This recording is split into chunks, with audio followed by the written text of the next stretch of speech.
तो आप दिल्ली से यहाँ पे आए बाबा मैं जी के यहाँ? 2011 में यहाँ आया। यहाँ के स्वामी जी जगदीशानंद जी बीमार हुए, वो दिल्ली गए थे, तो मेरे पास मैंने वहाँ का इलाज कराया था जी। और वहाँ से उनको यहाँ लाए। तो गाइस देखिए कितना खूबसूरत गांव है। मैं ऐसे ही गांव को बहुत मिस करता हूं। सभी लोगों का स्वागत है मेरे यूट्यूब चैनल गुसाई ब्लॉग UP01 में। मैं आपका दोस्त अर्जुन गुसाई। तो आज का जो ब्लॉग है वो बहुत ही इंटरेस्टिंग होने वाला है, क्योंकि मैं जा रहा हूं आज एक बहुत खूबसूरत मंदिर में, राजा हरुहित जी के मंदिर में। जो राजा हरुहित जी हैं वो हमारे चारपट्टी सल्ट के राजा हुआ करते थे। तो इंसाफ के देवता राजा हरुहित जी का जो मंदिर है वो बहुत खूबसूरत है। और आज का जो मौसम है कुछ इस तरीके से हो रखा है। देखिए पूरा कोहरा लगा है चारों तरफ और ठंड भी कुछ ज़्यादा ही है। तो आपको ले चलते हैं। अभी मैं अपने घर से कम 3 किलोमीटर दूर निकल चुका हूँ।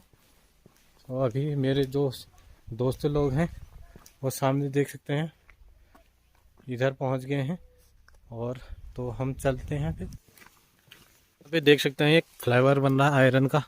तो इसका अभी स्ट्रक्चर जो है यहाँ पे तैयार हो रहा है और यहाँ से इसका स्ट्रक्चर खोल के फिर दूसरी जगह शिफ्ट किया जाएगा।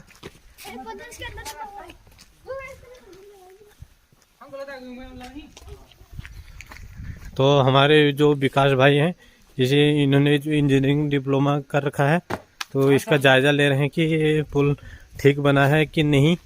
तो इसकी क्वालिटी चेक करने के लिए गए थे। और हमारे सामने है संजय सिंह, ये कंप्यूटर साइंस के इंजीनियर हैं। और हमारे 2 इंजीनियर जो हैं अभी आ नहीं रखे हैं। तो गाइस हमारे टीम मेंबर आ चुके हैं। और जो 2 आदमी रह गए थे हमारी टीम में, वो रह गए थे विनय और ध्रुव। तो अब हमारी टीम पूरी आ चुकी है। हमारी टीम में कुछ हर बार चेंजेस होते रहते हैं। इस बार जो यशु की जगह ध्रुव आया है। तो देखिए नीचे गली गली क्रिकेट चल रहा है। तो ऐसे ही ये मैच देख के हमें अपना बचपन भी याद आ जाता है कि हम भी कभी दूसरे गांव में मैच खेलने जाते थे, या अपने गांव में ही कितनी बार टूर्नामेंट रखते थे। और सामने देखिए गांव कितना खूबसूरत लग रहा है। जूम करके दिखाता हूँ आपको गांव। इस गांव का नाम है मैठानी।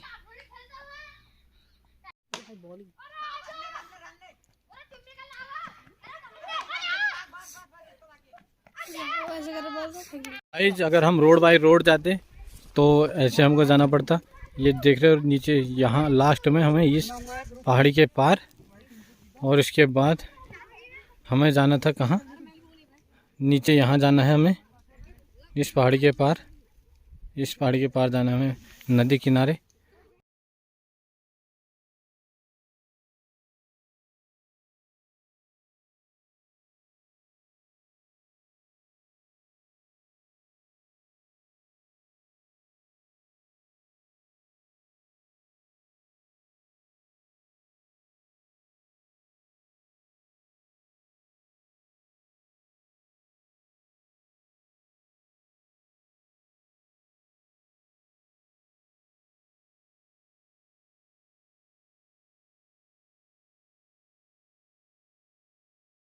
तो गाइस इधर से देखिए चारों तरफ का सीन कुछ इस तरह कैसे दिख रहा है। कितना खूबसूरत दिख रहा है। चारों तरफ रोडों का जाल बिछ चुका है पहाड़ों में, लेकिन गांव जो है खाली के होते होते जा रहे हैं। जब रोड की ज़रूरत थी तो रोड उस टाइम बहुत कोसों दूर थी। देखिए कितना सुंदर सा व्यू दिख रहा है। यहाँ पे पूरा जो फ्रंट है वो बिल्कुल खाली और बीच में रोड। तो जब पहाड़ों में रोड की ज़रूरत थी तो उस टाइम रोड कोसों दूर थी। जब अब रोड आई तो ये रोड किस काम आई, क्योंकि जो गांव हैं वो खाली हो गए हैं पहाड़ों में। तो ये रोड जो है अब ये उस किसी काम की नहीं रह गई है। तो गाइस हम पहुंचने वाले हैं तराड़, और उसके बाद तराड़ से 2 किलोमीटर दूर है अंधेड़ी मंदिर, जो राजा हरुहित जी का मंदिर है। और देखिए रास्ता कैसा है।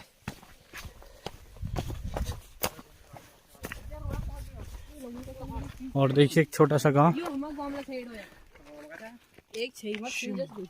इस गांव का नाम है चिड़ी। तो गाइस हम पहुंच गए हैं तरार, और यहाँ के खेत देखिए हरे भरे, सरसों और गेहूं के खेत। यहाँ का जो व्यू है बहुत ही खूबसूरत है। और यहाँ देखिए पूरे खेत कैसे हैं, एकदम मैदान। तो ये है तरार गांव। यहाँ पे जो देख रहे हैं आप, यहाँ पे स्टेडियम बन रहा है, और इधर ये हरे भरे पेड़ और हरे भरे खेत, सरसों और गेहूं के खेत हैं। तो इस गांव में जो है पलायन जो हुआ है वो बहुत कम हुआ है, जिस हिसाब से और गांव में पलायन हुआ है हमारे पहाड़ों में, तो इस गांव में पलायन बहुत कम हुआ है।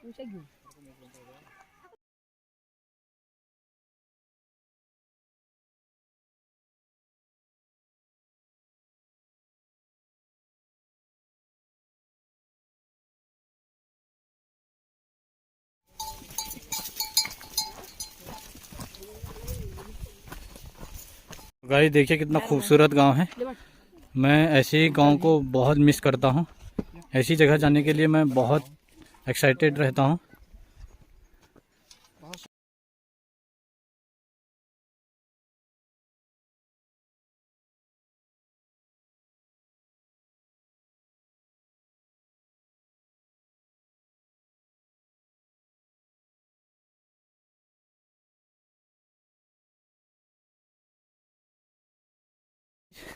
जो ये इस एरिया में कंस्ट्रक्शन का काम चल रहा है, तो ये बन रहा है स्टेडियम। तो देख सकते हैं आप कितनी जगह में काम चल रखा है।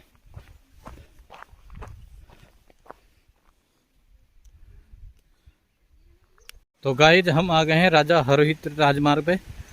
तो आप मेरे राइट हैंड में देख सकते हैं, इधर से आप जाएंगे मरचला को, और मेरे लेफ्ट हैंड में यहाँ से भिकियासैन को, जो मरचला टू भिकियासैन रोड है वो यही है।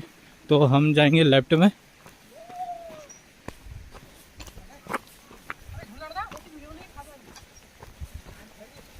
तो यहाँ से कम 2 या 3 किलोमीटर और रह गया है।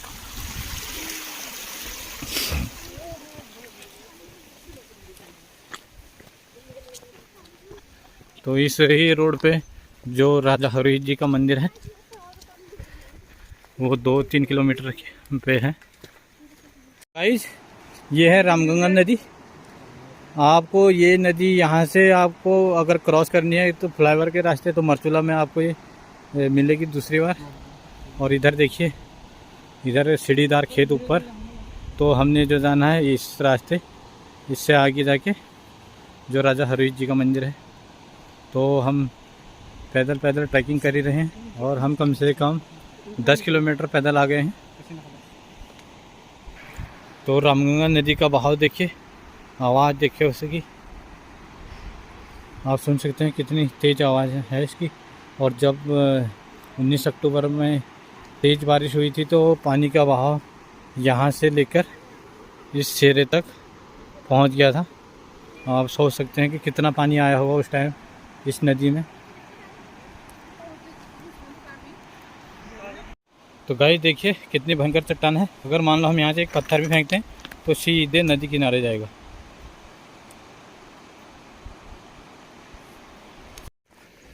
तो इधर देखिए झाड़ियाँ, ये जो झाड़ियाँ देख रहे हैं आप, ये पूरे कांटेदार झाड़ियाँ हैं। अगर आप इन झाड़ियों में जाओगे तो आपको नोच लेंगे, बहुत कांटेदार झाड़ियाँ होती हैं। तो जब यहाँ रोड नहीं थी तो ये एरिया जो था बहुत वीरान था, यहाँ कोई आना आता नहीं था। तो जो मंदिर में हम जा रहे हैं वो मंदिर भी इसी चक्कर में वीरान हो गया था, क्योंकि वहाँ लोग वहाँ आते जाते नहीं थे, आने जाने के साधन नहीं थे वहाँ पे। तो जो पैदल था वहाँ पे पैदल आना जाना तो बहुत ही दूर था, इस वजह से वो मंदिर वीरान हो गया था। तो जब से ये रोड कटी है वहाँ के लिए, तो तब से वहाँ पे लोगों का आना जाना बहुत हो गया है। और भविष्य में हम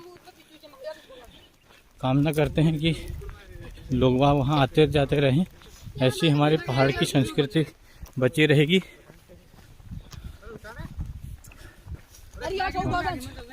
क्योंकि हमारा जो राज्य है उत्तराखंड देवभूमि कहा जाता है, इसी लिए कहा जाता है हमारे देश उत्तराखंड को देवभूमि, कि यहाँ जो देवी देवता आपको हर खंड खंड में मिलेंगे। और तो हमारा सफ़र ऐसे ही जारी रहेगा। तो मैं कभी भी अगर कहीं भी अगर कभी भी जाता हूँ तो वहाँ का मैं जिस हिसाब से हो सके अपने तरफ से वहाँ की तो वीडियो आपके सामने रखता हूँ। हमें पैदल चलते चलते पसीना आ गया है, बालों की हालत देखिए आप कैसी हो गई है। हम क्योंकि 10 किलोमीटर करीब पैदल आ चुके हैं अपने घर से, तो अभी 3 किलोमीटर की ट्रैकिंग और रह गई है अभी, तो हमारा सफ़र यूं ही जारी रहेगा। तो चलते हैं। हमारी मंजिल आ गई है, सामने देखिए एक छोटा सी झूला पुल दिख रहा है, तो वहीं पे मंदिर है, तो हम पहुंचने वाले हैं।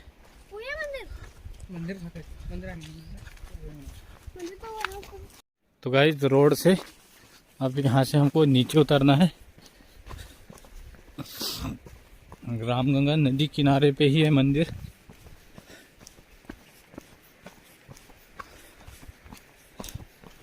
और ये रामगंगा नदी इधर से आ रही है।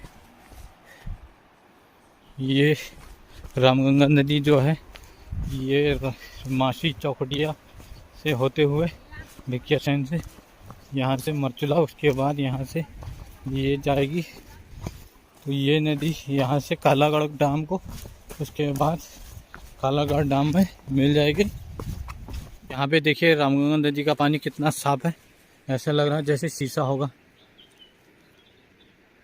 बिल्कुल पूरे नीचे तली तक दिखाई दे रही है, जो पानी का तल है साफ दिखाई दे रहा है यहाँ से। और जो ये पानी है यहाँ से ये नीचे शहरों को जाके फिर ये पानी क्या हो जाता है, दूषित हो जाता है। आप देखिए, नहीं तो पानी कितना साफ रहता है। तो गाइस हम आ गए हैं मंदिर में। आप देखिए मंदिर का ये जो गेट है, जो मुख्य गेट है वो यहाँ से, एक गेट मुख्य गेट जो है इधर से है। तो कुछ यहाँ पे लोगों ने, दानदाताओं ने जो दान दिया था उनके उपलक्ष्य में इन्होंने कुछ लिख रखा है। तो एक कुटिया जो ये थी ये पुरानी, ये टूट गई यहाँ पे। और आप यहाँ देख सकते हैं मंदिर।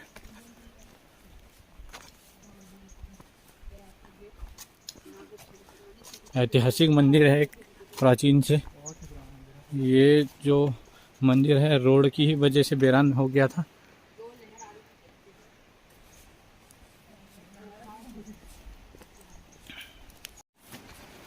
तो यहाँ पे देखिए ये जो पुल है, झूला पुल कहते हैं इसको, यूँ बांध रहे, तार बांधे रहेंगे।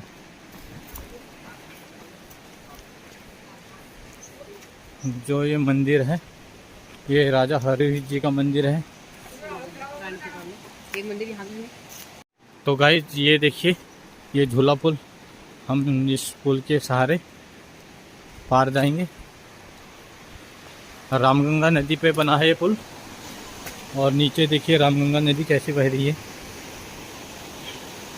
और जो ये पुल है देखिए हिल रहा है ये।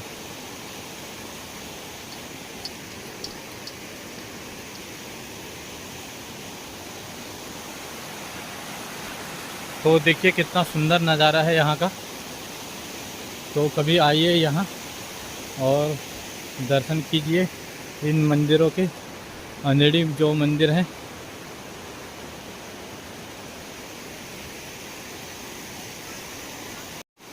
तो देखिए रामगंगा नदी का बहाव आगे जाके कितना शांत हो जाता है। तो गाइज हम फाइनली राजा हरोहित मंदिर में पहुंच गए हैं अंधेड़ी, और मेरे पीछे देख सकते हैं आप रामगंगा नदी। अब यहाँ का मौसम देखिए, चारों तरफ आज बादल लगे हैं, इसलिए आज कुछ धुंध जैसी छा रखी है चारों तरफ। और मेरे पीछे देखिए रामगंगा नदी, और ये देखिए पीछे मंदिर, और ये पीछे देख सकते हैं ये राजा हरोहित जी का मंदिर है।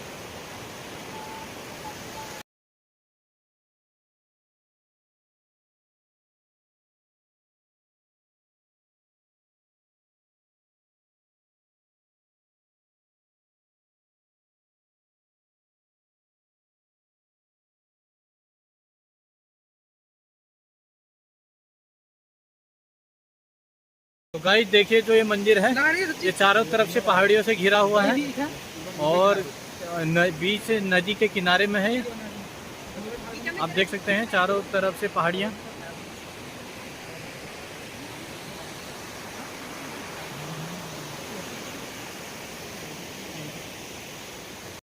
तो गाइस जो आप मुझे देख रहे हैं कि मैं मंदिर के बाहर खड़ा हूँ, इसका कारण जो है वो है कि हमने 1 साल की बरसी ले रखी है, जिसमें हम ना मंदिरों में जा सकते हैं, ना हम अपने घरों में रामायण भागवत वगैरह कर सकते हैं, क्योंकि जो मेरे पिताजी थे वो पिछले 4 महीने पहले गुजर गए थे। तो बरसी में क्या होता है कि ना भागवत कर सकते हैं, ना रामायण कर सकते हैं घरों में, और ना मंदिरों में जा सकते हैं। तो इसलिए मैं बाहर ही खड़ा हूँ। आप लोगों को मैं अपने दोस्तों लोगों के ज़रिए कुछ वीडियो और कुछ फ़ोटो वगैरह मंदिर की सेंड कर दूँगा। और जो आप मेरे पीछे दिख रहे हैं, जो ये पीछे मेरे दिख रहे हैं मंदिर, ये राजा हरोहित जी का मंदिर है। 4 पट्टी सल्ट के जो राजा थे, राजा हरोहित, तो उनका मंदिर है। ये हमारे सल्ट में क्या है कि जगह जगह पे राजा हरोहित जी का मंदिर है। जो हरोहित जी राजा जी थे वो इंसाफ के देवता कहा जाता है उनको।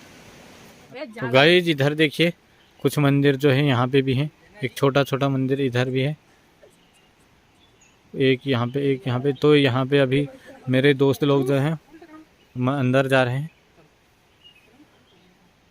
तो ले रहे भी नहीं बना वीडियो।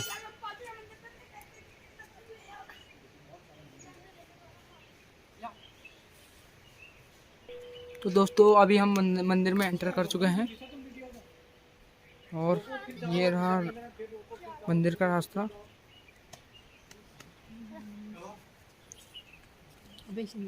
और ये है मंदिर।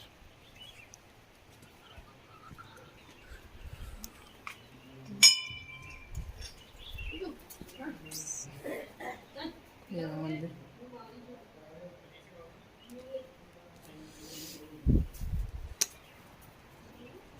तो ये रहा मंदिर, और अभी दूसरे मंदिर में ले चलते हैं आपको। तो रहा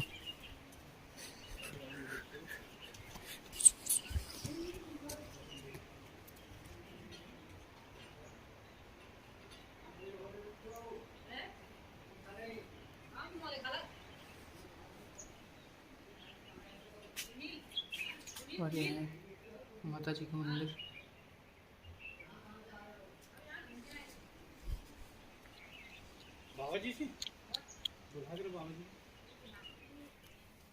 एक मंदिर ये भी रहा, और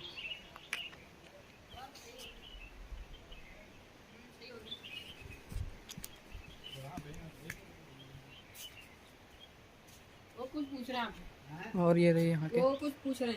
हाँ फोटो खींच रहे हो? हम्म। सुनील में तो ज्यादातर ठाकुर ही रहते हैं ना सारे? हाँ सब ठाकुर है।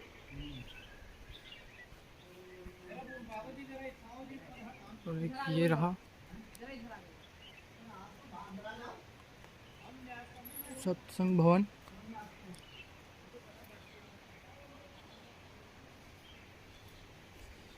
और कुछ मंदिर ये भी रहे यहाँ के।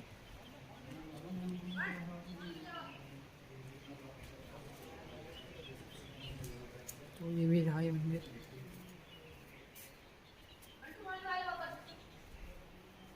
यहाँ लगभग सभी भगवान की मूर्तियाँ हैं वहाँ तक।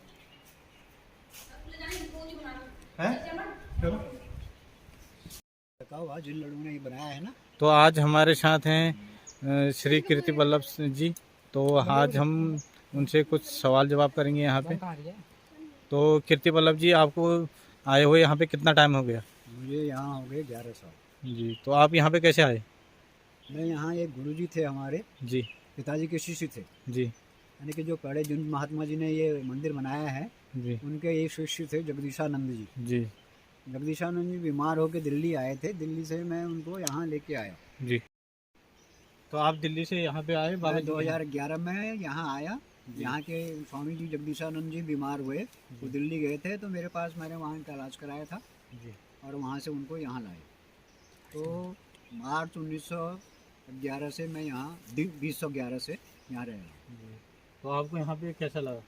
अब यहाँ तो लगा ही है, ये मंदिर जो बना है ये मेरे पिताजी का बनाया हुआ है। जी मेरे पिताजी अध्यापक थे जी और 1968 में बांगीधार से रिटायर हुए थे और सन समझ लो 68 में रिटायर हुए थे। 72-73 से यहाँ रहना शुरू किया उन्होंने जी और संन्यास लिया था। जी संन्यास लेने के बाद जो यहाँ रहे और 1996 में उनका देहावसान हो गया। जी। तो जगदीशा- रिटायरमेंट के हाँ, बाद उन्होंने संन्यास ले लिया था? पहले ले लिया था, रिटायरमेंट से पहले 1962 में रिटायरमेंट ले लिया था। तो अच्छी खासी जॉब के बाद बावजूद भी हाँ, उन्होंने संन्यास ले लिया उन्होंने था। जैसे धर्म के अनुसार है कि 50 साल की उम्र के बाद जो है वो ले लेना चाहिए, संन्यास लेना चाहे या वानप्रस्थ लेना चाहिए। उस तरह से चार श्रम आश्रम है ना, ब्रह्मचर्य है, फिर गृहस्थ है, ये इस तरह से वो तीसरा आश्रम जो है उन्होंने सन 62 में ही ले लिया था, जब उनकी उम्र 50 साल से थोड़ी ऊपर हुई थी। तब से उन्होंने घर छोड़ दिया था, नौकरी करते थे। तो हम तो आपने पढ़ाई भी की थी? हाँ, पढ़ाई की थी हमने, हाई स्कूल पास किया था देवाल सर्ट से। जी। तो आप उसके बाद आपने जॉब वगैरह नहीं की थी कुछ? हाँ, की सरकारी नौकरी थी दिल्ली में। तो आपने भी वहाँ से जॉब छोड़ दी? नहीं, जॉब छोड़ी, मैं रिटायरमेंट हो गया। रिटायरमेंट। हाँ, तब भी बाबा जी मेरे पास आए थे दिल्ली, मेरे पिताजी के शिष्य थे। जी जगदीशानंद जी की बीमार होने के बाद उनकी सेवा में मैं यहाँ आया हूँ। जी और स्वामी जी का देहावसान हो गया है 17 मार्च 2020 में। तो क्या कहते हैं, जब आपने देखा होगा कि लोग वहाँ क्या करते हैं कि रिटायरमेंट के बाद सुकून की ज़िंदगी जीना पसंद करते हैं। और एक हमारे बाबा जी के पिताजी हैं कि जो रिटायरमेंट से पहले क्या कहते हैं सन्यासी बन गए। सन्यासी होना एक बहुत बड़ी बात होती है, क्योंकि सन्यासी एक तो क्या होता है कि उसके लिए ना धूप है ना सर्दी है, ना उसके लिए बारिश का कोई टाइम है, सिर्फ बहुत कम कपड़े पहनने पड़ते हैं और पूरा जीवन उन कपड़ों में ही यापन करना पड़ता है और ज़मीन में सोना पड़ता है। तो इतना बड़ा संघर्ष होता है वो तो एक यहाँ से सन्यासी का। गंगा सागर तक पैदल गए और पैदल आए। तो बाबा जी बता रहे हैं कि उनके पिताजी गंगा सागर तक यहाँ से पैदल गए हुए हैं। और जो बाबा जी हमारे हैं तो ये भी क्या है कि हाई स्कूल पढ़े हैं अपने ज़माने के और गवर्नमेंट जॉब वाले थे। उसके बाद गवर्नमेंट जॉब से ये रिटायर होने के बाद इन्होंने क्या कर दिया कि जो इनके पिताजी के शिष्य थे यहाँ पे बाबा, तो वो आए दिल्ली और उसके बाद बाबा जी से कहा कि हमारे साथ चलो और वहाँ पे मंदिर में सेवा दो आप अपनी। तो बाबा जी जो हैं वो उनकी लाइफ भी एक प्रकार से बहुत आपने देखा होगा कि मैंने आपको बताया कि जब रिटायरमेंट के बाद जो ज़िंदगी होती है वो लोग सुकून से जीना चाहते हैं। और तो बाबा जी ने क्या किया कि अपनी जो सुकून से भरी हुई ज़िंदगी थी रिटायरमेंट के बाद वो छोड़ के यहाँ पे मंदिर पे आ गए। और आप देख सकते हैं कि यहाँ पे जो मंदिर मंदिर चाहे कहीं का भी हो जाए, कुछ भी हो जाए, सन्यासी का जीवन बहुत ही कठिनाइयों से भरा होता है। क्योंकि आपको बताया था मैंने कम कपड़े पहनना, फिर बाबा जी ने जबकि अपने पिताजी को भी देखा होगा कभी यहाँ पे मंदिर में कम कपड़े पहनना और सर्दी इतनी ठंड झेलना और गर्मी झेलना, बारिश झेलना। उसके बाद भी बाबा जी जो हैं उन्होंने अपने धर्म को नहीं छोड़ा। अपने जो पिताजी के शिष्य थे उनके कहने पे जो यहाँ पे मंदिर को सेवा दी वो बहुत ही काबिल तारीफ़ है। ऐसे लोग जो हैं वो बहुत कम देखने को मिलते हैं। अगर आज के ज़माने में देखा जाए तो लोग क्या करते हैं कि अगर मान लो पिताजी ने कुछ कह दिया तो वो ऐसी चीज़ों को क्या कर देते हैं, टाल देते हैं, छोड़ देते हैं। तो जो रिटायरमेंट के बाद जो लगा लीजिए आपके रिटायरमेंट में से पहले जो इतनी मेहनत करते हैं, उसके बाद रिटायरमेंट के बाद सुकून से जीना छोड़ दिया बाबा जी ने। तो बहुत ही बाबा जी की तारीफ़ जितनी की जाए वो बहुत ही कम है। तो हमें इनसे मिलके बहुत खुशी हुई आज। तो ये हमारे नौपटू में जो बना है ना, वो वहाँ मंदिर शिवालय के पास जो जी जी आश्रम, हाँ। उसमें रहते थे पिताजी, वहाँ भी रहे हैं। तो जहाँ हमारा घर है, हमारे घर से 1 किलोमीटर दूर पे एक शिवालय है। तो बाबा जी कह रहे हैं कि उनके पापा जो यहाँ पे कितनी बार वहाँ भागवत कराई है। हाँ, तो बाबा जी के पिताजी थे वो वहाँ पे भी रहे, हमारे गांव के जो बगल में शिवालय है वहाँ पे। तो बाबा जी को मिलके बहुत खुशी हुई हमें आज, और हमारा जो ब्लॉग है वो बहुत सफल हुआ। तो बाबा जी के लिए जितनी तारीफ़ की जाए वो बहुत ही कम है, और जितना जो संघर्ष भरा जीवन होता है वो बाबा जी ने ऐसे ही मतलब लगा लीजिए संघर्ष ही, पूरी ज़िंदगी भर संघर्ष ही किया। तो आज का ब्लॉग जो हमारा यहाँ पे, इस ब्लॉग को यहीं पे ख़त्म करते हैं।